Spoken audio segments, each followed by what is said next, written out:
Hi guys, welcome to How to Solutions YouTube channel. In today's video, I'm going to show you how you can put three videos together on one Instagram story. Before getting into this video, must subscribe to our YouTube channel and click on the bell icon. So the first step that you need to follow is to open Instagram, and then you need to scroll, and here you can see the option of create, that is AA. Click on that option and click on the sticker on the top, and you will find an option here to click on gallery, and you can see that this option is only available to add photos, but you have option here to get option of the gallery.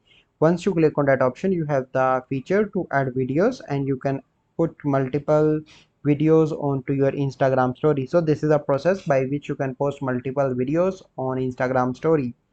I hope you find this video helpful. If you find this video helpful, must like this video, subscribe to our YouTube channel for future videos. We'll see you in the next video. Thank you. Have a good day.